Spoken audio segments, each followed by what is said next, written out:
విషయం చెప్తాను ఏంటంటే, నిజంగా ఈరోజు యవనస్తులైనటువంటి పిల్లలు, టీనేజ్లో కానీ యూత్లో కానీ ఉన్న పిల్లలు వివాహం కాకుండా ఉన్నంత వరకు కూడా యోసేపు వలె తండ్రికి లోబడి ఉండాలి. తల్లిదండ్రులకు లోబడి ఉండాలి. మొదట దేవునికి లోబడి ఉండాలి. 2 మేలు చెప్తాను మీకు. మొదటిది ఏంటంటే, యాకోబు రాసిన పత్రిక 4వ అధ్యాయం 7వ వచనం. కాబట్టి దేవునికి లోబడి ఉండుడి, అపవాదిని ఎదిరించుడి, అప్పుడు వాడు మీ యొద్ద నుండి పారిపోవును. గుర్తుపెట్టుకోండి. రెండవది ఏంటంటే, నీకు మేలు కలుగునట్లు నీ తల్లిని తండ్రిని సన్మానించుము, అప్పుడు నీ భూమి మీద దీర్ఘాయుష్మంతుడు వగుదువు అని చెప్పి ఊరుకోకుండా పౌలు భక్తుడు ఇంకొక మాట కూడా చేర్చాడు. ఇది వాగ్దానముతో కూడిన ఆజ్ఞలలో మొదటిది అన్నాడు. దేవునికి స్తోత్రం. కనుక చక్కగా ఈ 2 విషయాలు మీ మనసులో ఈరోజు మీరు నాటుకుంటే మంచిది. ఆ మొక్క ప్రియులారా ఫలితం ఏంటంటే విధేయత. దేవునికి స్తోత్రం. వాక్యం చదువుదాం చూడండి. లూకాసు వార్త 2వ అధ్యాయము 13వ వచనం నుండి 13వ వచనం నుంచి 20వ వచనం వరకు చదువుకుందాం. వెంటనే పరలోక సైన్య సమూహము ఆ దూతతో కూడా నుండి, సర్వోన్నతమైన స్థలములలో దేవునికి మహిమయు, ఆయనకిష్టులైన మనుష్యులకు భూమి మీద సమాధానమును కలుగునుగాక అని దేవుని స్తోత్రము చేయుచుండెను. ఆ దూతలు తమ యొద్ద నుండి పరలోకమునకు వెళ్ళిన తర్వాత ఆ గొర్రెల కాపరులు, జరిగిన ఈ కార్యమును ప్రభువు మనకు తెలియజేయించి ఉన్నాడు, మనము బెత్లెహేము వరకు వెళ్ళి చూతము రండని ఒకరితో ఒకడు చెప్పుకొని త్వరగా వెళ్ళి మరియను యోసేపును తొట్టిలో పండుకొని ఉన్న శిశువును చూచిరి. వారు చూచి ఈ శిశువును గూర్చి తమతో చెప్పబడిన మాటలు ప్రచురము చేసిరి. గొర్రెల కాపర్లు తమతో చెప్పిన సంగతులను గూర్చి విన్నవారందరూ మిక్కిలి ఆశ్చర్యపడిరి. అయితే మరియా ఆ మాటలన్నీ తన హృదయంలో తలపోసుకొనుచు భద్రము చేసుకొనెను. అంతటా ఆ గొర్రెల కాపర్లు తమతో చెప్పబడినట్టుగా తాము విన్న వాటిని కన్న వాటిని అన్నిటినీ గూర్చి దేవుని మహిమపరచుచు స్తోత్రము చేయుచు తిరిగి వెళ్ళిరి. దేవుడి పరిశుద్ధ లేఖన భాగాన్ని మనందరి వెనుకిడిలో దీవించునుగాక. ప్రార్థన చేసుకుందాం. పరిశుద్ధుడైన మా తండ్రి, కరుణామయుడా, కనికర సంపన్నుడా, అతి మిక్కిలిగా మమ్మల్ని ప్రేమించుచున్నటువంటి ప్రేమామయుడానికి స్తోత్రాలు చెల్లిస్తున్నాం. ఈ దినం మా తండ్రి, మీరు మాకు ఇచ్చినటువంటి మంచి సమయాన్ని బట్టి నీకు స్తోత్రాలు. ప్రతి ఆదివారం దినమున మా ప్రభువా, ఈ డిసెంబర్ మాసంలో మా తండ్రి మీరు జరిగిస్తున్న ఈ క్రిస్మస్ ఆరాధనలను బట్టి నీకు స్తోత్రాలు. నిజానికి నైనా క్రీస్తును ఆరాధించుట అనేది ఒక రోజుతోనో ఒక గంటతోనో లేకపోతే ఒక కార్యక్రమంతోనో అయిపోయేది కాదు ప్రభువా. నిజమైన క్రిస్మస్ ఆనందం అనుదినము కూడా మా హృదయాల్లో నింపే దేవుడుగా నీ ఉన్నందుకు స్తోత్రాలు. క్రీస్తులో ఉన్నటువంటి సమాధానము ఇక్కడ ఉన్నటువంటి యవన బిడ్డలందరికీ మీరు అనుగ్రహించండి. నీ కృపలో నీ దయలో ఇక్కడ ఉన్న బిడ్డలందరినీ సమాధానంతో నింపండి నాయన. ఈ వాక్య భాగంలో నుంచి మాతో అందరితో కూడా మీరు మాట్లాడండి. యేసు ప్రభు నామములో ప్రార్థిస్తున్నాం మా పరమ తండ్రి. ఆమేన్, ఆమేన్, ఆమేన్. యేసుక్రీస్తు ప్రభువారు చరిత్ర పురుషుడు, యేసు ప్రభువారు శక పురుషుడు, యేసు ప్రభువారు యుగ పురుషుడు, యేసు ప్రభువారు ప్రవచన పురుషుడు. ప్రియులారా, యేసు ప్రభు గురించి ముందు వ్రాయబడి తర్వాత నెరవేర్చబడినటువంటి ప్రవచనాలు ఎన్నో ఉన్నాయి. యేసు ప్రభు గురించి ఏ ప్రవచనాలు అయితే రాయబడినాయో ఆ ప్రవచనాల నెరవేర్పు కొత్త నిబంధనలో మనం చూస్తూ ఉంటాం.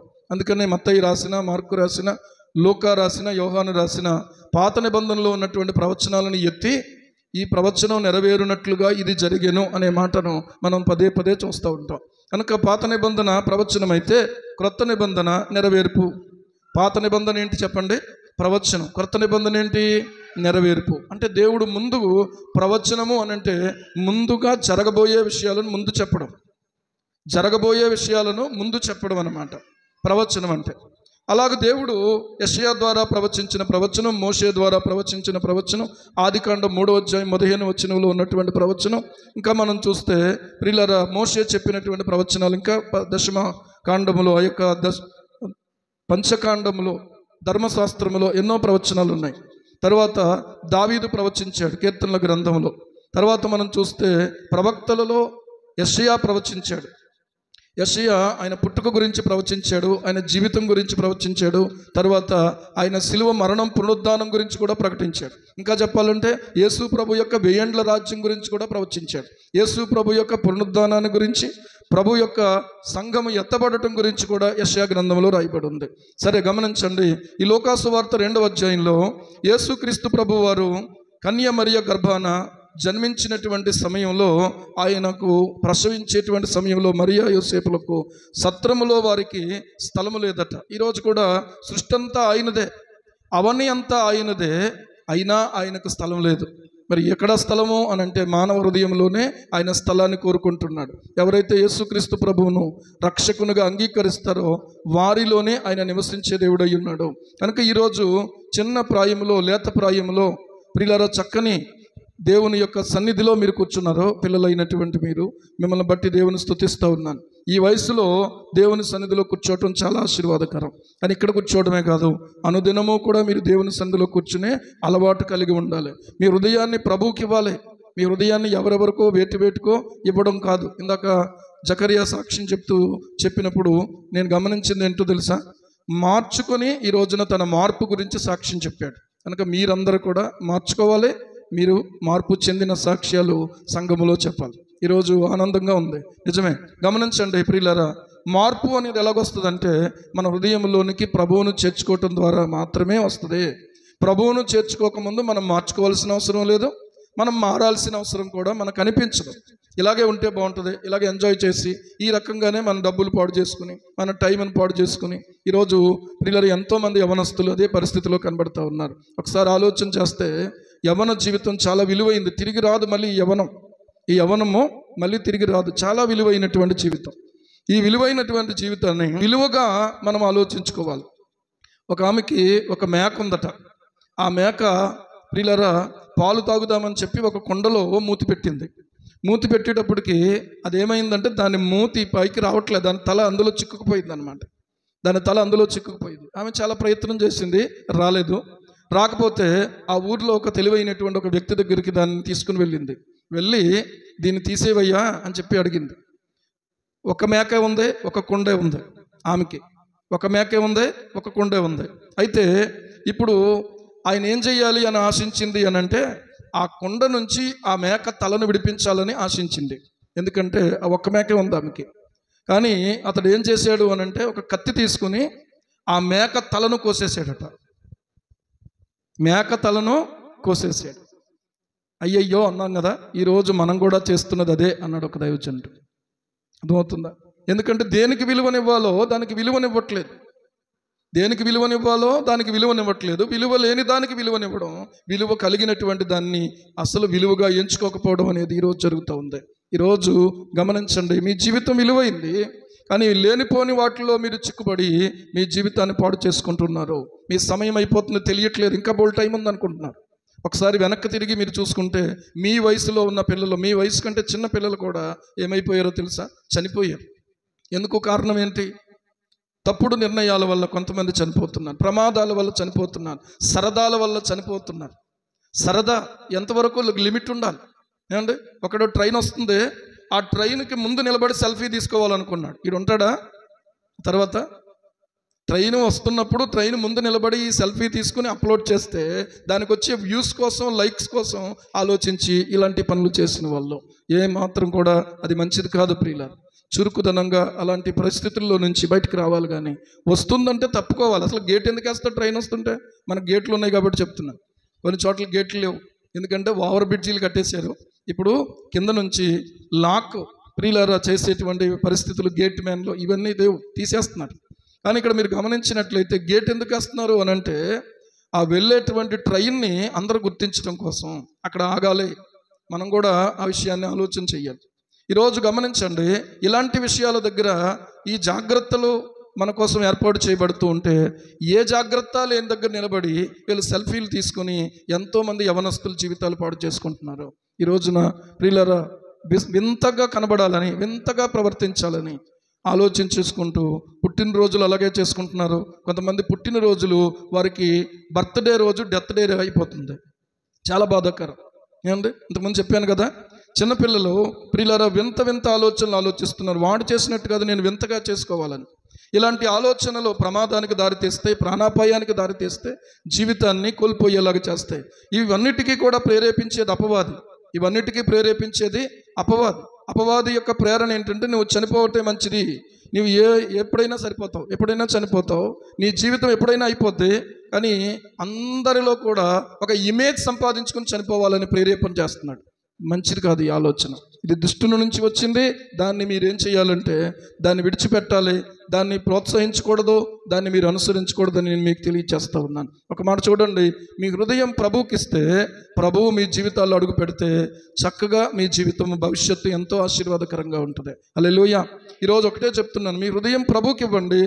ఎప్పుడైతే ప్రభువుకు మీ హృదయాన్ని ఇచ్చారో అదే మీ జీవితంలో క్రిస్మస్. హల్లెలూయా. ఈ రోజున ఎన్ని లైటింగ్లు పెట్టినా, ఎన్ని చేసినా, ఎన్ని చందినా, ఎన్ని రకాలైనటువంటి రంగులు మార్చినా కూడా అది నిజమైన క్రిస్మస్ కాదు. ఈ రంగులు వాడిపోతే, ఈ లైటింగ్ ఆరిపోతే, తర్వాత లేకపోతే తీసేస్తాం, కొన్ని అయితే పక్కన పడేస్తాం, ఇవన్నీ ఉంటాయి. కానీ నిజమైన క్రిస్మస్ ఏంటంటే క్రీస్తును హృదయములో కలిగి ఉండడమే. హల్లెలూయా, హల్లెలూయా. గమనించండి ప్రియులారా, యేసుక్రీస్తు ప్రభువారు జన్మించినప్పుడు చాలా దీన స్థితి ఆ సమయంలో. అందుకని ఒక పాట కూడా రాశారు దాని గురించి, ఎంత దీనాతి దీనమో ఓ యేసయ్య. ఎవ్వరు కూడా ఆ రకమైనటువంటి ప్రియులారా సౌకర్యవంతమైనటువంటి స్థితినే కోరుకుంటారు, కానీ ఎవరు కూడా అలాంటి పరిస్థితుల్లో పుట్టిన వారు చాలా అరుదు. నిజంగా చూస్తే యేసు ప్రభు వారు మన పాపముల నుండి మనల్ని రక్షించడానికి ఆయన వచ్చారు, కానీ ఆయనకి ఏ గౌరవము ఇవ్వబడలేదు. రెండవదిగా మనం చూసినట్లయితే ఆ దేశంలో కొందరు గొర్రెల కాపరులు పొలములో ఉన్నారు. రాత్రి వేళ వారు తమ మందను కాచుకుంటూ ఉన్నారు. వారి దగ్గరకు ప్రభు దూత వచ్చాడు. ఎవరినైనా దేవుడు ప్రత్యేకంగా ప్రియులారా దర్శించాడు అనంటే వారు గొప్పవారు అని కాదు, వారు దీనులైన వారు అనేటువంటి విషయాన్ని మనం అర్థం చేసుకోవాలి. ఎవరికి ఎన్నిక లేనటువంటి వారిని, అందరి చేత తృణీకరించబడిన వారిని, ఏమాత్రం కూడా గొప్పగా ఎంచబడినటువంటి వారిని దేవుడు అక్కడ ఏర్పాటు చేసుకున్నట్టు. గొర్రెల కాపర్లు ఎలా ఉంటారు? చూడడానికి అందంగా ఉంటారా? నీట్గా ఉంటారా? షూట్ బూట్ వేసుకుంటారా? ఎలా ఉంటారు? అలాగేమి ఉండరు. ఎలా ఉంటారంటే సాదాసీదాగా ఉంటారు. ఏంటంటే మామూలుగా. ప్రియులారా, మనమైతే కాస్త నీట్గా కనపడతాం, కానీ వారు అలా కనిపించరు. కానీ చూడండి, అలాంటి వారి యొద్దకు దూత వచ్చి నిలిచారట. ప్రభువు మహిమ వారి చుట్టూ ప్రకాశించినందున వారు మిక్కిలి భయపడ్డారు. వారు చాలా భయపడ్డారు, ఎందుకంటే దేవుని మహిమ వారి చుట్టూ ప్రకాశించింది. ఇక్కడ నేను మీకు చెప్పబోయే మాట ఒకటి ఏంటంటే, ప్రభువు సమీపంగా ఉన్నాడు. హల్లెలూయా. ప్రభువు సమీపముగా ఉన్నాడు అనే ప్రత్యక్షత చూడండి. వారి దగ్గరకు వచ్చి నిలిచి వారికి తెలియచేసినటువంటి విషయాన్ని చూసినట్లయితే, వారి యొద్దకు రావడం అనేది నిజంగా దేవుని యొక్క ఘనమైనటువంటి ప్రేమ అని నాకు అర్థమవుతూ ఉంది. ఏంటిది? దేవుని యొక్క ఘనమైన ప్రేమ. సాధారణంగా ఆస్తులు చూసి, అంతస్తులు చూసి, హోదాలు చూసి ప్రేమిస్తారు మనుషులు, కానీ దేవుడు ఇలాంటివేమీ కూడా చూడడు అనడానికి ఈ ప్రత్యేకమైనటువంటి కథనమే మనకు సరైనటువంటి ఉదాహరణ. ఈరోజు మనం చూద్దాం ఒక మాట. వారు మిక్కిలి భయపడ్డారు. అయితే ఆ దూత, భయపడకండి, భయపడే వారిని భయపెట్టేవాడు అపవాది, భయపడే వారిని భయపడొద్దని చెప్పేటువంటిది పరలోక సంబంధులు. దేవునికి స్తోత్రం కలుగును గాక. హల్లెలూయా. ఈరోజు నువ్వు దేనికి భయపడుతున్నావు? దేనికి నువ్వు భయపడక్కర్లేదు. కానీ ఇక్కడ విషయం చూడండి, ఇదిగో ప్రజలందరికీ కలగబో మహా సంతోషకరమైన సువర్తమానము నేను మీకు తెలియజేయుచున్నాను. ఒక సంతోషకరమైన సువర్తమానాన్ని, ఇది ఒక్కరికి కాదు, ఇది మీకే కాదు, ప్రజలందరికీ. ఎంతమందికి? ప్రజలందరికీ మహా సంతోషం కలిగించే వర్తమానం ఇది. దాన్ని మీకు తెలియజేస్తున్నా. ఏంటి సంతోషం కలిగించే వర్తమానం? సాధారణంగా పిల్లలకు సంతోషం కలిగించే వర్తమానం ఏంటి? 1+2 ఆఫర్ ఉందట. ఒక టీషర్ట్ తీసుకుంటే ఇంకొక 2 టీషర్ట్లు ఫ్రీ అంటే అదొక సంతోషంగా అనిపిస్తుంది. అలాగే ఆడపిల్లలకు ఉందంటే ఈ వాళ్ళకు ఉండేటువంటి ఆఫర్స్ వాళ్ళకు వస్తే వాళ్ళకు సంతోషం. అని ఇక్కడ మీరు చూడండి ప్రియులారా, ప్రజలందరికీ మహా సంతోషకరమైనటువంటి సువార్త. ఏ వయసు వారికైనా సరే సంతోషాన్ని కలిగించే వర్తమానం ఇది. ఎందుకంటే ఈ లోకములో పుట్టిన ప్రతి మనిషి కూడా పాపములో పుట్టారు, పాపములో జీవిస్తున్నారు. అందరూ పాపం చేసి దేవుడు అనుగ్రహించే మహిమను పొందలేకపోతున్నారు. ఇలాంటి మనలను ప్రేమించి మన పాపముల నుండి మనం రక్షించడం కోసం యేసుక్రీస్తు ప్రభువారు ఈ లోకానికి వచ్చారు. అది సంతోషకరమైన సువర్తమానం. చూడండి 11వ వచనంలో, దావీదు పట్టణమందు నేడు రక్షకుడు మీ కొరకు పుట్టి ఉన్నాడు, ఈయన ప్రభువైన క్రీస్తు. ఈయన ప్రభువైన క్రీస్తు అంటే అర్థమేంటి అని అంటే, దావీదు పట్టణమందు నేడు రక్షకుడు మీ కొరకు పుట్టి ఉన్నాడు. ఈయన ఎందుకు కొరకు పుట్టి ఉన్నాడు అనంటే, చాలామంది చాలా రకాల కారణాలు చెప్తారు. కానీ యేసు ప్రభు ఎందుకు పుట్టాడు అనంటే ఒకటే కారణం ఏంటంటే, మనల్ని రక్షించడానికి పుట్టాడు. పాపులను రక్షించడానికి క్రీస్తు యేసు ఈ లోకమునకు వచ్చాననే వాక్యము నమ్మతగినది, పూర్ణ అంగీకారమునకు యోగ్యమైనది ఉన్నది అని చెప్పి 1 తిమోతి 1 పత్రిక 1 అధ్యాయము 1 అధ్యాయంలో 15వ వచనంలో రాయబడతా ఉంది. కనుక ఈరోజు ప్రియులారా రక్షించడానికి వచ్చినటువంటి రక్షకుడు ఒకే ఒక్కడు. దేవునికి స్తోత్రం కలుగును గాక. తిమోతికి రాసిన మొదటి పత్రిక 2వ అధ్యాయం 5వ వచనం చదివితే దేవుడు ఒక్కడే, దేవునికి నీ నరులకును మధ్యవర్తియు ఒక్కడే, ఆయన క్రీస్తు యేసును నరుడు అని రాయబడింది. గమనించండి. ఆ తర్వాత మనం చూస్తే ఈయన అందరి కొరకు విమోచన క్రయధనంగా తను తానే సమర్పించుకొనెను అని రాయబడతా ఉంది. తను తానే సమర్పించుకొనెను. ఎందుకు సమర్పించుకున్నాడు? విమోచన క్రయధనంగా మనము ఆయన తను తానే మన కొరకు సమర్పించుకున్నాడు. ఎందుకంటే మనం విమోచించబడ్డానికి, మనం క్షమించబడ్డానికి, మనల్ని దేవుడు అంగీకరించే విధంగా ఆయన రాజ్యానికి మన వారసులు చేయటానికి ఆయన అర్పించుకున్నాడు. ప్రియులారా, ఈ కారణాన్ని బట్టి ఆయన వచ్చారు. ఇందు నిమిత్తమే ఆయన వచ్చారు. యేసు ప్రభు గొప్పవాడు. ఎందుకంటే ఆయన పరిశుద్ధుడిగా జన్మించినందుకు గొప్పవాడు. రెండవది ఏంటంటే పరిశుద్ధుడిగా జీవించినందుకు గొప్పవాడు. ఇంకా చెప్పాలి అని అంటే పరిశుద్ధుడిగా మన కొరకే ఆయన శిలువ మీద మరణించినందుకు గొప్పవాడు. చాలామంది చాలా రకాలుగా మరణించారు, కానీ యేసు ప్రభు మాత్రం పరిశుద్ధుడిగా మన కొరకు మరణించాడు. హల్లెలూయా. అంతేకాదు, ఆయన పరిశుద్ధుడు గనుక పాపము వలన వచ్చు జీతం మరణంగా ఆయనకు మరణం రాలేదు. ప్రియులారా, మన పాపముల నుండి విడిపించి మనల్ని రక్షించడం కోసం, మరణముతో పోరాడడం కోసం ఆయన మరణించాడు. మరణించి ఆయన మరణముతో పోరాడి మరణాన్ని గెలిచి లేచాడు. దేవునికి స్తోత్రం కలుగును గాక. కనుక మరణం ఏం చెప్తుందో తెలుసా? నేను ఈ భూమి మీద అందరినీ జయించగలిగాను. చక్రవర్తులు, మేధావులు, గొప్ప గొప్ప వాళ్ళు అందరినీ జయించగలిగాను. ఎవరినైనా నేను జయించలేకపోయానంటే ఒకే ఒక్కడిని జయించలేకపోయాను. ఎవరినే? నజరేయుడైనటువంటి యేసుక్రీస్తు వారిని. దేవునికి స్తోత్రం కలుగును గాక. కనుక ఆయన మరణానికి కూడా ప్రభు అయిపోయాడు. మరణానికి కూడా ఆయన ప్రభు అయిపోయాడు. అంతకుముందు ఆయన ఈ లోకంలో ప్రియులారా లాజరు యొక్క మరణాన్ని శాసించాడు, గద్దించాడు. లాజరు బయటికి రమ్మన్నప్పుడు లాజరు యొక్క మరణాన్ని ఆయన ఏం చేశాడు? రద్దు చేసేసాడు. దేవునికి స్తోత్రం. యాయీరు కుమార్తె చనిపోయింది. 12 సంవత్సరాల వయసులో అమ్మాయి గురించి కుటుంబం అంతా దుఃఖంలో ఉన్నారు. బంధువులు, స్నేహితులు, ఊరి వారు అందరూ వచ్చి గొల్లు పెట్టి ఏడుస్తున్నారు. ఇదిగో ఈ చిన్నది చనిపోలేదు, ఈమె నిద్రించుచున్నది అని చెప్పి ప్రభువు అక్కడ ఉన్న వారందరినీ పంపించేస్తే ఆయన ఒక మాట చెప్పాడు, ఈ చిన్నది నిద్రించున్నదే కానీ చనిపోలేదని చెప్పి. ఏమండి? అందరినీ పంపించి యాకోబు, పేతురు, యోహాను, యేసు ప్రభు వారు, ఆమె తల్లిదండ్రులు ఎంతమంది ఉన్నారు? యేసు ప్రభు కాకుండా 5గురు కదా. యేసు ప్రభు వారితో పాటు వారిని మాత్రమే ఉంచాడు. ఆ అమ్మాయిని చిన్నదానా లెమ్మని నీతో చెప్పుచున్నానని అనగానే ఆమె లేచి కూర్చుండి మాట్లాడటం మొదలుపెట్టింది. దేవునికి స్తోత్రం కలుగును గాక. హల్లెలూయా. ఆమె చనిపోయింది, నిర్ధారించబడింది. ఖచ్చితంగా చనిపోయింది అని చెప్పేవాళ్ళు చాలామంది అక్కడ ఉన్నారు. చనిపోయింది ఆ అమ్మాయి, కానీ యేసయ్య ఏమన్నాడు తెలుసా? నిద్రించుచున్నది కానీ చనిపోలేదు. ఒక మాటతో ఆమెను లేపారు. ఆయనకే మహిమ కలుగునుగాక. కనుక ఈ రోజున ప్రియులారా ఆలోచన చేస్తే మరణము మీద ఆయన ప్రభువు దయ్యములకు ఆయన ఆజ్ఞాపిస్తే దయ్యాలు వదిలిపోయినాయి. యేసు ప్రభు నామములో ప్రార్థన చేసినప్పుడు దయ్యాలు వదిలిపోయినాయి. అంటే దయ్యాలకు పైన ఆయన ప్రభువు అయి ఉన్నాడు. దేవునికి స్తోత్రం కలుగునుగాక. అంటే అర్థం ఏంటంటే దయ్యాలు ఆయనకి లోబడతాయి. ఈ రోజున ఒక మాంత్రికుడు ఒక దయ్యాన్ని వదలగొట్టడానికి సుమారుగా 70,000 రూపాయలు తీసుకుంటున్నాడట. అర్థమవుతుందా?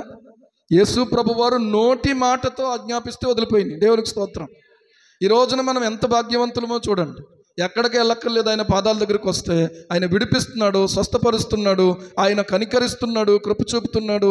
ప్రియులారా, ఆయన మనకు సహాయం చేస్తూ ఉన్నాడు. కనుక ఈ ప్రభువును మీ హృదయాల్లో మీరు చేర్చుకోవాలని ఈ రోజు మరొకసారి చేర్చుకోకుండా ఉన్నటువంటి బిడ్డలతో నేను మీకు తెలియజేస్తూ ఉన్నాను. యేసు ప్రభువు సజీవుడు. దేవునికి స్తోత్రం. హల్లెలూయా. ప్రియులారా గమనించండి, ఈ గొర్రెల కాపరులకు చెప్తున్నారు ఆ దేవదూత, దానికి ఇదే మీ కానవాలు, ఒక శిశువు పొత్తిగుడ్డలతో చుట్టబడి ఒక తొట్టిలో పండుకొని ఉండటం మీరు చూచెదరని వారితో చెప్పాను. మీరు వెళ్ళి చూడండి అని చెప్పి, ఇదిగో ఒక శిశువు పొత్తిగుడ్డలతో చుట్టబడి ఒక తొట్టిలో పండుకొని ఉండటం మీరు చూచెదరని వారితో చెప్పాను. యేసు ప్రభు వారికి ఆయన పుట్టినప్పుడు ఊయలేంటో తెలుసా? పశువుల తొట్టి అయ్యింది. అర్థమవుతుందా? అంత దీనస్థితి ఎవరికైనా ఉంటుందా? ఆలోచన చెయ్యండి. ఈ రోజున మన జీవితాల్లో, మన బ్రతుకుల్లో ప్రభువు ఎంతగా తగ్గించుకున్నారో, ఎంతగా ప్రియులారా ఆయన జన్మ ఎంత గుర్తింపు లేకుండా జరిగిపోయినట్టుగా కనబడుతూ ఉందో గమనించండి. కానీ ఒక మాట ఆలోచన చేస్తే 14వ వచనంలో, వెంటనే పరలోక సైన్య సమూహము ఆ దూతతో కూడా ఉండి సర్వోన్నతమైన స్థలములలో దేవునికి మహిమ, ఆయనకిష్టులైన మనుష్యులకు భూమి మీద సమాధానము కలుగును గాక అని దేవుని స్తోత్రము చేయుచుండెను. చూసారు, ఇందాక పిల్లలు చక్కగా నిలవబడి ఆయనకు స్తోత్రం చేశారు కదా. దేవదూతలందరూ ఏం చేస్తున్నారు? స్తోత్రగానం చేస్తున్నారు. ఏమని? సర్వోన్నతమైన స్థలములలో దేవునికి మహిమ. చెప్పండి అందరూ, సర్వోన్నతమైన స్థలములలో దేవునికి మహిమ, ఆయనకిష్టులైన మనుష్యులకు భూమి మీద సమాధానము కలుగునుగాక అని దేవుని స్తోత్రము చేయుచుండెను. ఈ గొప్ప అద్భుతమైనటువంటి దర్శనం చూశారు. కళ్ళారా వారు ఆ యొక్క దేవదూతల స్తోత్రగానాలను చూశారు. ఇప్పుడు నేను అనుకుంటాను ఏంటంటే, యెషయా గ్రంథము 6వ అధ్యాయములో ప్రియులారా, ఆయన అత్యున్నతమైన సింహాసనం మందు ఆసీనుడై ఉండగా శరాపులు ఆయనకు పైగా ఎగురుతూ 2 రెక్కలతో ముఖము కప్పుకొని 2 రెక్కలతో కాళ్ళు కప్పుకొని 2 రెక్కలతో ఏమండి ఎగురుతూ స్తుతిస్తున్నారు. చూసారా? వాళ్ళు ఏమన్నారో తెలుసా? సైన్యములకు అధిపతియగు యెహోవా పరిశుద్ధుడు పరిశుద్ధుడు పరిశుద్ధుడు పరిశుద్ధుడు అని మానక రాత్రింబగళ్ళు వాళ్ళు ఏం చేస్తున్నారు? చెప్తానే ఉన్నారు, దేవునికి మహిమ కలుగును గాక. ఆ ఘనతను మహిమను వదిలి వచ్చేస్తే, అయ్యా నీవు ఘనతకు పాత్రుడు, నీవు మహిమ కొరుగుడు అని చెప్పి దేవదూతలు భూమి మీదకి వచ్చి దేవుని స్తోత్రం చేస్తున్నారు. దేవునికి స్తోత్రం. ఆయన ఎక్కడుంటే అక్కడ ఆయన స్తుతించడానికి దేవదూతలు దిగొచ్చినట్టు కనబడతా ఉంది. కనుక ఈయన ఖచ్చితంగా ఆ యెషయా గ్రంథములో శరాపులు ప్రకటించినటువంటి సైన్యములకు అధిపతియగు యెహోవా అనే విషయం మనకి ఇక్కడ అర్థమవుతా ఉంది. కాబట్టి ఈరోజు ఆలోచన చెయ్యండి. యెహోవా ఏంటండి, యేసు ప్రభు ఏంటండి? కన్ఫ్యూజన్ అక్కర్లేదు. అక్కడ సైన్యములకు అధిపతియగు యెహోవాగా పిలువబడినవాడు.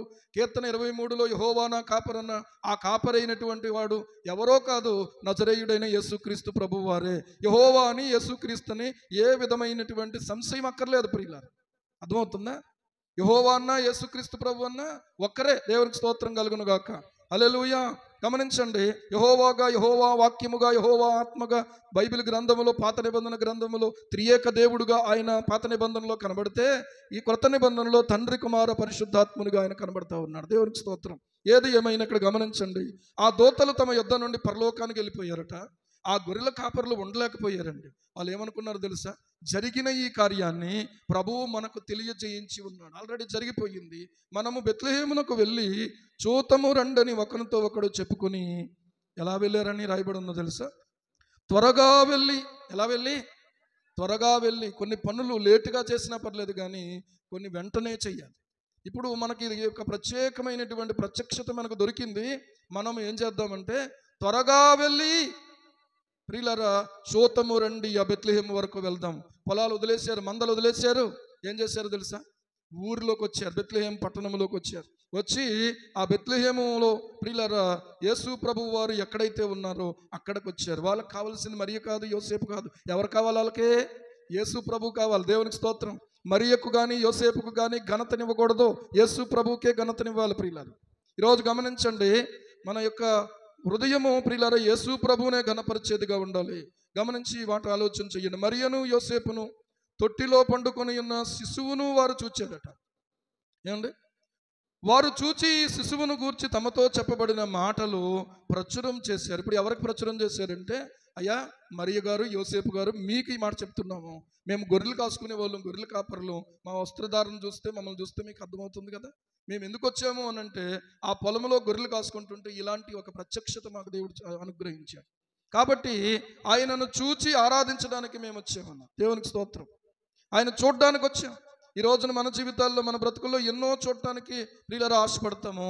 అని కొన్ని చూడడానికి వెళ్ళి కొంతమంది కళ్ళు పోగొట్టుకున్న వాళ్ళు ఉంటారు, కొంతమంది జీవితాలు పాడు చేసుకున్న వాళ్ళు ఉంటారు.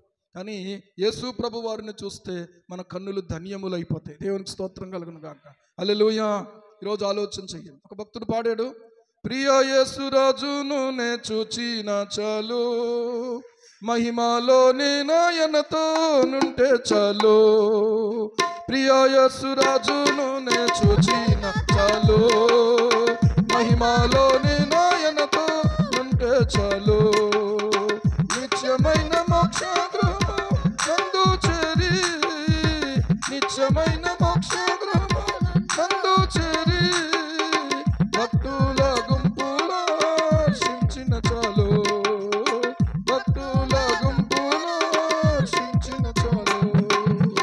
ప్రియ యేసు రాజును చూచిన చాలు, మహిమలోనే నాయనతో ఉంటే చాలు.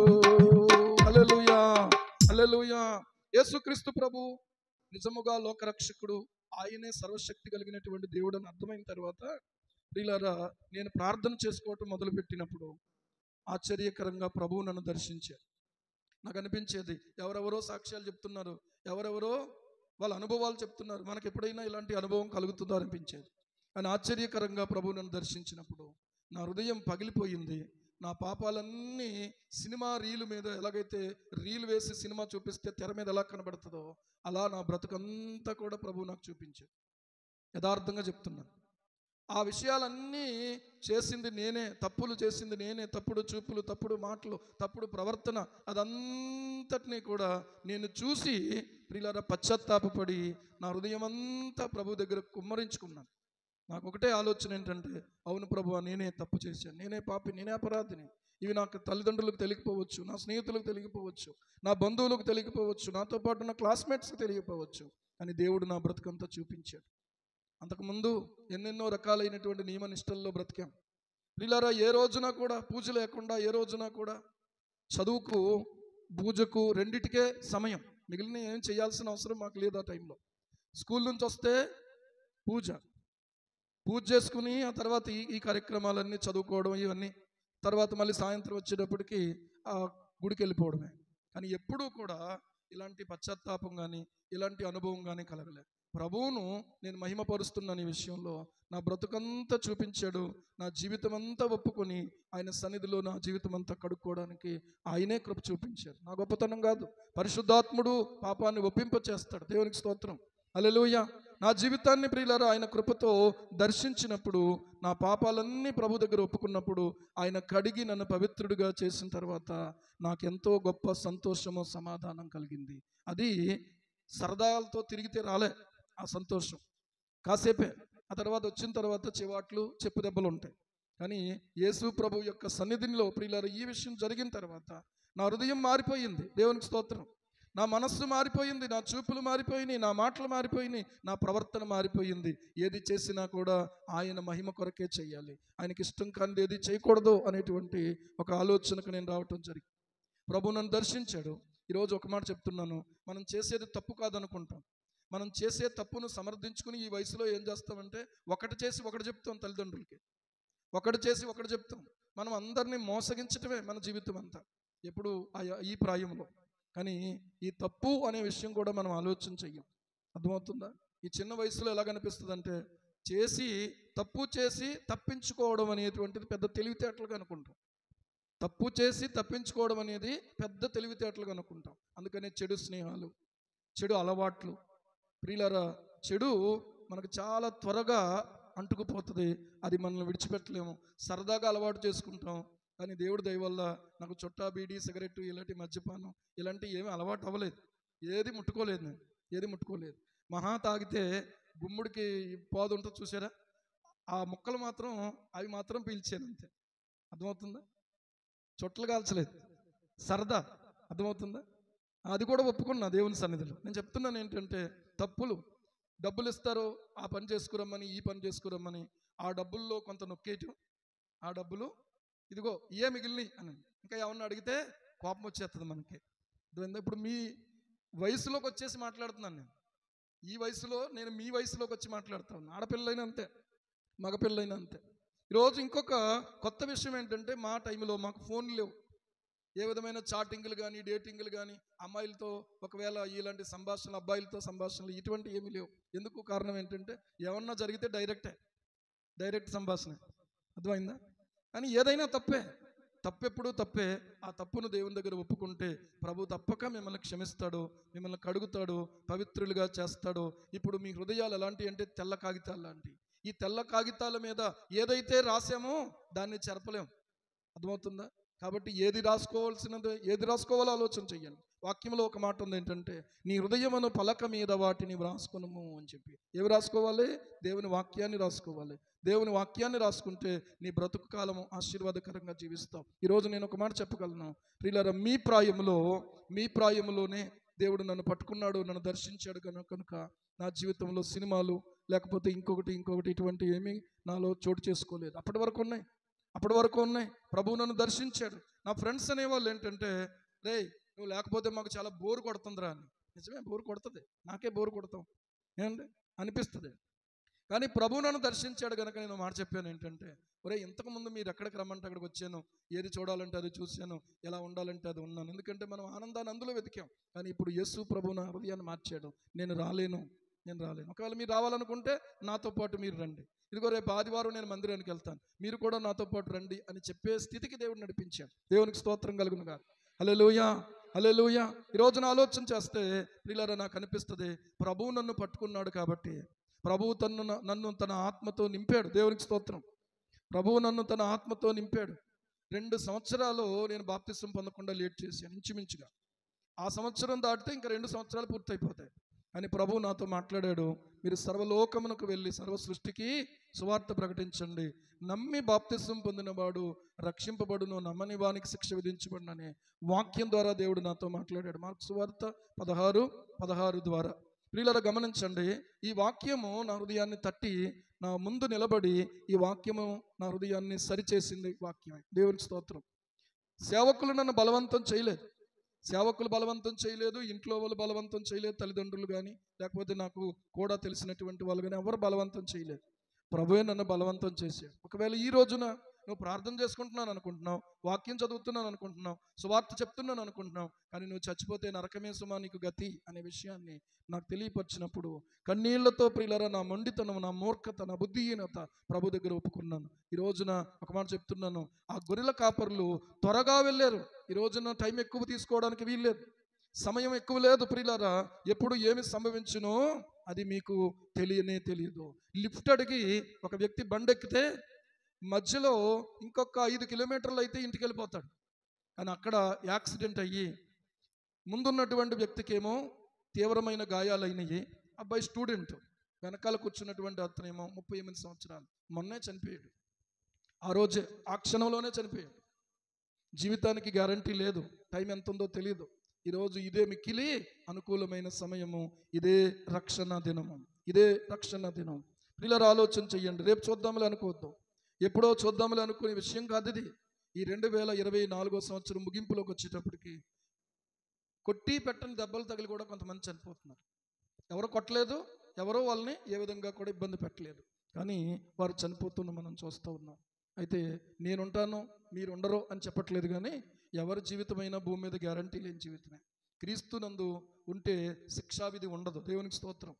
రోమాపత్రిక 8వ అధ్యాయం 1వ వచనం ప్రకారంగా, కాబట్టి ఇప్పుడు క్రీస్తు యేసునందున్న వారికి ఏ శిక్షావిధి లేదు కనుక మీరు మారు మనసు పొందండి, సువార్తను నమ్మండి, ప్రభు పాదాలను ఆశ్రయించండి, మీ హృదయాలు ప్రభువుకు సమర్పణ చెయ్యండి. గొర్రెల కాపరులు రేపు చూద్దామని అనుకోలేదు, ఎల్లుండి చూద్దామని అనుకోలేదు. వాళ్ళు ఏం చేశారో తెలుసా? ఉన్నపాటునే త్వరగా వెళ్ళి, ఈ రోజున కొంతమంది ఏంటంటే చూద్దాంలే అనుకునే ఆలోచన, త్వరగా వెళ్ళి అనేటువంటి మాటను చూస్తే ప్రియులారా వెంటనే చేశారు, వెంటనే చెయ్యాలి. ఇక మనం లేట్ చేయకూడదు. ఎంతగా దేవుడు ప్రేమించి ఇంత గొప్ప ప్రత్యక్షత అనుగ్రహించారు.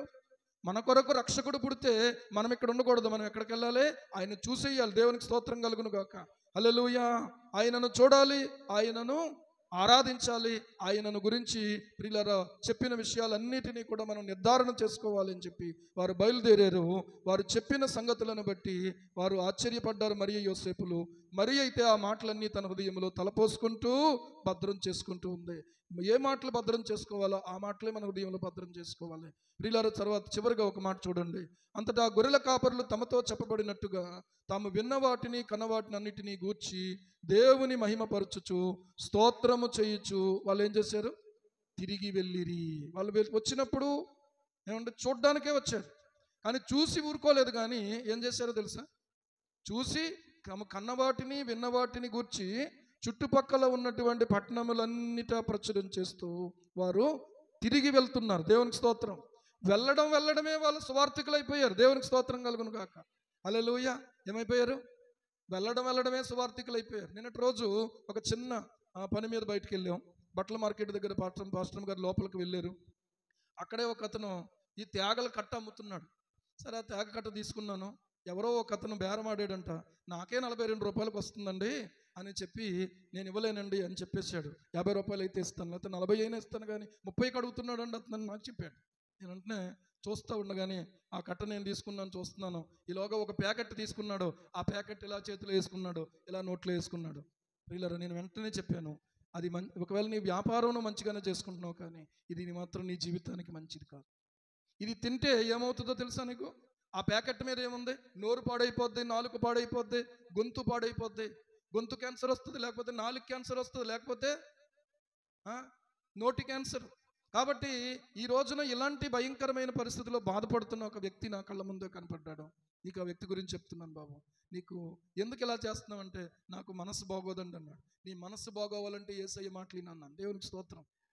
యేసయ్య మాటలు విను, నువ్వు ప్రార్థన చేసుకో, మందిరానికి వెళ్ళు, దేవుని మాటలు విను. అంతేగాని ఈ అలవాటు మాత్రం నువ్వు చేసుకోవద్దు బాబు. నీ మీద నీ భార్య ఆధారపడింది, నీ పిల్లలు ఆధారపడి ఉన్నారు. నీ జీవితం చాలా విలువైంది. ఒకే ఒక్క జీవితం దేవుడు నీకు ఇచ్చాడు. పిల్లలారా ఒక మాట చెప్తున్నాను, సెల్ ఫోన్ పట్టుకున్నారా, అది ఎందుకొరకో అందుకొరకు ఉపయోగించండి, కానీ వ్యర్థమైన విషయాలకు ఉపయోగించొద్దు. తల్లి తండ్రిని చాటు చేయొచ్చు, కానీ నీ జీవితం పాడు చేసుకుంటావు. నువ్వు నీ కళ్ళు పాడు చేసుకుంటావు, నీ సమయం పాడు చేసుకుంటావు. జీవితం అంటే ఏంటో తెలియకుండా నువ్వు అందులోకి దిగితే ఆ తర్వాత నీ బ్రతుకులో నువ్వు పైకి రాలేవు. ఒక తల్లి ఫోన్ చేసి నాకు చెప్తుంది, నేను ప్రేమించి పెళ్లి చేసుకున్నానండి, తెలిసి తెలియని స్థితిలో. నా తల్లి తండ్రి చెప్పారు, వినలేదు. ఇప్పుడు నా తల్లిదండ్రుల దగ్గరికి వెళ్ళలేను నేను. ఇప్పుడు నా అత్తమామలు కూడా మమ్మల్ని వదిలేశారు. ఇప్పుడు ఏం చేయాలో ఎటు తోచని పరిస్థితి. గూడు చెదిరిపోయిన పక్షుల్లాగా అయిపోయాం మా పరిస్థితి అని చెప్పి బాధపడతా ఉంది ఆ చెల్లి. ఆలోచించండి. తర్వాత పిల్లలు కలుగుతాం. ఆ పిల్లల్ని ఎవరిని కూడా చేరదీయరు. ఎలా పెంచాలి తెలియదు. కనుక మొదట మీ చక్కని కెరీర్ మీద దృష్టి పెట్టండి. తర్వాత వివాహం దగ్గరకు వచ్చిన తర్వాతనే వివాహం గురించి ఆలోచించాలి. ఎవరు పడితే వాళ్ళకి ఐ లవ్ యూ చెప్పడం, ఎవరు పడితే వాళ్ళ జీవితాలకి ప్రియులరా మీరు వెంటనే స్పందించేయటం చేయకూడదు. ఎందుకో తెలుసా? ఏ వ్యక్తి ఎలాంటి మోసగాడో మీకు తెలియదు, ఏ వ్యక్తి ఎలాంటి మోసగత్తో మీకు తెలియదు. మగపిల్లలకి అర్థమవుతుందా? ఈ రోజున చాలా విలువైన జీవితం మీకు ఇచ్చాడు దేవుడు. యేసుక్రీస్తు ప్రభు ప్రేమే నిజమైన ప్రేమ. దేవునికి స్తోత్రం. ఒక టైటిల్ చూశాను, ప్రేమ ప్రాణం తీసింది అన్నాడు. కానీ నా యేసయ్య ప్రేమ ఎవరి ప్రాణం తీయలేదు, ఆయన ప్రాణం నిలబెట్టింది ప్రేమ. దేవునికి స్తోత్రం కలుగును గాక. హల్లెలూయా. ఈ రోజున ఒక్క మాట ఆలోచన చెయ్యండి. మీ హృదయాలు ప్రభుకి ఇవ్వండి. యేసు ప్రభు యొక్క ప్రేమే నిజమైన ప్రేమ. నిన్ను నిర్మించింది ఆయన తల్లి గర్భంలో, నీకు ఈ జీవితం ఇచ్చింది ఆయన, నీకు ఆయుష్నిచ్చింది ఆయన, నీకు ఆరోగ్యం ఇచ్చింది ఆయన. నీకు ఈ రోజున నీవు ఏమై ఉన్నావో అది కేవలం దేవుడు దయ వల్ల మాత్రమే బతుకుతున్నావు అనేది గుర్తుపెట్టుకో. మీ హృదయాలు ప్రభుకి ఇవ్వండి. నేను ఇచ్చాను, ఈరోజు నేను బాగుపడ్డాను, ఈ రోజు నేను కుటుంబంగా కట్టబడ్డాను, ఈ రోజున నా కుటుంబాన్ని మీరు చూస్తూ ఉన్నారు. కారణం ఒకటే, యేసు ప్రభుకి జీవితాన్ని సమర్పించటమే. హల్లెలూయా. చాలా విలువైంది జీవితం. నీ కళ్ళు పాడు చేసుకోకు, మళ్ళీ నీకు కళ్ళు రావు. ఏమంటే నీ చెవులు పాడు చేసుకోకు, ఎందుకంటే ఇయర్ ఫోన్స్ ద్వారా లోపల ఉన్నటువంటి కర్ణబేరి పగిలిపోయి త్వరగా చెవుడు వచ్చేసే అవకాశం ఉందని హెచ్చరిక చేస్తున్నారు డాక్టర్లు. నువ్వు కంటిన్యూగా ఆ ఫోన్ చూసి చూసి చూసి చూసి ఆ తర్వాత నీ ఒక సైకో అయిపోతావు తప్ప నీ జీవితానికి అది ఏమాత్రం కూడా మంచిది కాదు. ఏమండి ఇలాంటి ప్రమాదం ఉంది కనుక ప్రమాదాన్ని బట్టి మనం జాగ్రత్త పడాలి. ఈ వంతెన పడిపోయేలాగా ఉంది, జాగ్రత్తగా వెళ్ళండి అని అక్కడ హెచ్చరిక రాస్తే, భారవాహనాలు దీని మీద నుంచి వెళ్ళకూడదు, వేరే రూట్లో వెళ్ళండి అని చెప్తే ప్రమాదమును ప్రియులరా గుర్తించినటువంటి వాళ్ళు పక్కకి తొలుగుతారు కానీ ఇలాగే వెళ్దాం అనుకుంటారా? అనుకోరు. ఒక లారీ వెళ్ళింది, ఆ వంతెన కూలిపోయింది, జరిగిన నష్టము ఇంత అంత కాదు. ఆలోచన చెయ్యండి. జీవితం చాలా విలువైంది. నువ్వు చదువుకుంటున్నావా, చదువు మీద దృష్టి పెట్టు, ప్రభువు మీద దృష్టి పెట్టు, చదువు మీద దృష్టి పెట్టు. తర్వాత నీ తల్లిదండ్రుల మీద దృష్టి పెట్టు. వాళ్ళు రెక్కలు ముక్కలు చేసుకుని కష్టపడతా ఉన్నారు. వాళ్ళు రెక్కలు ముక్కలు చేసుకుని రాత్రనక పగలనక నువ్వు వస్తేనే వాళ్ళు పడుకుంటారు, నువ్వు రాకపోతే వాళ్ళు ఎదురు చూస్తూనే ఉంటారు. నీ గురించి అలాగే ఎవరు ఎదురు చూడరు, నీ గురించి అలాగే ఎవరు పట్టించుకోరు, నిన్ను ఎవరు అలా ప్రేమించరు. వాళ్ళు ఒకవేళ ప్రేమిస్తున్నారని నీవు అనుకుంటే అది నటన మాత్రమే. ఒక 50 ఏళ్ల వయస్సు కలిగినటువంటి ఒక వ్యక్తి దగ్గర 22 ఏళ్ల అమ్మాయి పని కోసం చేరిందట. ఈ పని కోసం చేరితే తండ్రేమో రోగిష్టివాడు. ఈ తండ్రిని చూసుకోవడానికి తల్లి ఇంటి దగ్గర పెట్టుకుని ఆమె ఆ తండ్రిని చూసుకుంటూ ఉంది, భర్తను చూసుకుంటూ ఉంది. ఈ అమ్మాయినేమో ఏదోలే మంచి పనిలో ఏదన్నా చేసుకుంటే అమ్మాయికి ఉపయోగపడుతుంది అన్నట్టుగా తను చేయగలిగిన పనికి అప్పచెప్పినటువంటి అమ్మాయి నెమ్మదిగా ఏమైందో తెలుసా? అతను చూపించే ఆశకు లొంగిపోయి శరీర సంబంధంగా అతనికి దగ్గరైపోయింది. కార్ల మీద తిప్పుతున్నాడు, ఒంటి మీద నగలు, అతనికి జ్యువెలరీ షాప్ ఉందట. ఏమండి అతనికి కారు ఉంది, అతనికి బంగ్లా ఉంది, అతనికి లేని సౌకర్యం అంటూ లేదు. ఈ అమ్మాయిని ఇష్టానుసారంగా వాడుకుంటున్నాడు. ఇప్పుడు ఈ అమ్మాయిని పిలిచి, అమ్మ నీకు పెళ్లి చేద్దాం అనుకుంటున్నామే, నువ్వెందుకు ఇంటికి రావట్లేదు, నువ్వెందుకు ఇలా చేస్తున్నావు అని అంటే, అమ్మ పెళ్లి చేసుకుని ఎవరు సుఖపడ్డారమ్మా, నేను ఇప్పుడు అంతా సుఖం అనుభవిస్తూ ఉన్నాను, ఇంకేం కావాలి నాకు అంటుంది. గుండెలు బాదుకుంటూ ప్రియులారా కొంతమంది లాయర్స్ దగ్గరికి వెళ్ళింది. వాళ్ళు నా కుమార్తె పరిస్థితిని మీరు సరిచేయండి. ఎందుకు ఇలా జరుగుతుందో తెలుసా? జీవితం అంటే ఎంజాయ్మెంట్ అనుకుంటున్నారు. ఎంజాయ్మెంట్ కాదు జీవితం అంటే. ప్రియులారా జీవితం చాలా విలువైంది. దేవునికి స్తోత్రం కలుగును గాక. హల్లెలూయా, హల్లెలూయా. HIV, ఎయిడ్స్ ఇలాంటి భయంకరమైన రోగాలు యవ్వన కాలంలోనే అంటించే అవకాశం ఉంది. చాలా డేంజర్ సుమా. ఎవరిని నమ్మకండి, ఎవరికి మీ హృదయాలు ఇవ్వకండి. యేసయ్యకే మీ జీవితాలు సమర్పించండి. యేసు ప్రభువునే గనక ఒకవేళ నేను నమ్ముకోకపోతే ఎక్కడ నా జీవితం ఎప్పుడు అంతమైపోను? ఏ తాగుబోతో, ఏ వ్యభిచారో, ఏ దొంగో, లేకపోతే ఇంకోటో ఏ రకంగా నా జీవితం అంతమైపోయి ఉండేది. నేను నా ప్రభువును స్తుతిస్తున్నాను. ఎందుకో తెలుసా? నా జీవితంలోకి అడుగుపెట్టి నాకు ఎంత మంచి జీవితాన్ని ఇచ్చాడు. హల్లెలూయా. ప్రభునందు ప్రియులారా ఒక్క నిమిషం లేచి నిలబడదాము. యవనస్తులైన పిల్లలు లేచి నిలబడి ప్రార్థన చేసుకోండి. అటు ఇటు చూడొద్దు, ఎవరి వైపు చూడొద్దు. ఎవరో ఏదో చేశారని నేను సక్సెస్ అవుతాను నేను అనుకోవద్దు. తప్పుడు మార్గంలో సక్సెస్ అయితే అది మంచిది కాదు. చాలా విలువైన జీవితం దేవుడు నీకు ఇచ్చాడు. కల వంటిది ఈ జీవితం, కానీ విలువైనది ఈ జీవితం. ఆలోచించుకోవాలి, ప్రార్థన చేసుకోవాలి. చాలా విలువైంది. పరిచర్యలో సహకరించండి. ప్రార్థన జీవితం నేర్చుకోండి. చక్కగా దేవుని వాక్యాన్ని మీరు నేర్చుకోండి. చక్కగా దేవుని పాత్రలుగా మీరు వాడబడండి. చక్కగా పాటలు నేర్చుకోండి. చక్కగా తల్లిదండ్రుల మాట వినండి. ఇంటి పట్టున ఉండండి. చక్కగా చదువుకోండి. చక్కగా మంచి భవిష్యత్తు మీ కొరకు దేవుడు దాచుంచాడు. ఈ భవిష్యత్తును మీరు ప్రియులారా అనుభవించాలి, పొందుకోవాలి. చక్కగా మంచి జీవితాలు స్థిరపడాలని నేను కోరుకుంటూ ఉన్నాను. దేవుడు మిమ్మల్ని అందరినీ దీవించును గాక. ఆమేన్. పరిశుద్ధమైన మా తండ్రి జీవాధిపతి నీకు స్తోత్రాలు. ఒక చిన్న ప్రార్థన యవన బిడ్డలు మీరు చేయండి. ప్రభువా ఇదిగో నా హృదయాన్ని నీకు ఇస్తున్నాను. మా అనకండి, నా అనండి. నా హృదయాన్ని నీకు ఇస్తున్నాను ప్రభువా. దయచేసి నువ్వు నన్ను జ్ఞాపకం చేసుకోండి. నీ జీవితం ఎంత విలువైందో బిడ్డ. నువ్వు ఎవరు పడితే వాళ్ళకు నీ జీవితాన్ని అప్పగించొద్దు. నీ జీవితం ఎంత విలువైంది. కలవంటిది నీ జీవితము, కడు స్వల్ప కాలము ప్రియుడా, స్వల్పము విలువైనది నీ జీవితం. వ్యర్థము చేయకుమా యువతి, వ్యర్థము చేయకుమా. బహు విలువైనది నీ జీవితం. వ్యర్థము చేయకుమా యువక, వ్యర్థము చేయకుమా. కలవంటిది నీ జీవితము. ప్రార్థన చేసుకుందాం. పరిశుద్ధుడైన మా తండ్రి, జీవాధిపతి అయిన మా దేవ, ఈ యూత్ క్రిస్మస్లో మా ప్రభువా మీరు మా తండ్రి ఎంత గొప్ప ప్రేమమయుడువో, ఎంత గొప్ప నైనా శక్తిమంతుడువో మరొక్కసారి ప్రభువా ఈ బిడ్డలు తెలుసుకోవడానికి సహాయపడండి. విలువైన ఈ జీవితాన్ని వారు వ్యర్థపరచుకోకూడదు. విలువైన ఈ సమయాన్ని వాళ్ళు పాడు చేసుకోకూడదు. వాళ్ళ హృదయాలు నీ సొంతం కావాలి యేసయ్య. వాళ్ళ మనస్సులు నీ సొంతం కావాలి యేసయ్య. వాళ్ళు చక్కగా చదువుకొని నీకు లోబడిన బిడ్డలుగా ఉండి, తల్లిదండ్రులకు లోబడిన బిడ్డలుగా ఉండి, నిన్ను మహిమపరచగలిగిన జీవితాలు ఈ బిడ్డలకు అనుగ్రహించమని యేసు ప్రభు నామములో ప్రార్థించి స్తుతించి వేడుకుంటున్నాం మా పరమ తండ్రి. ఆమేన్.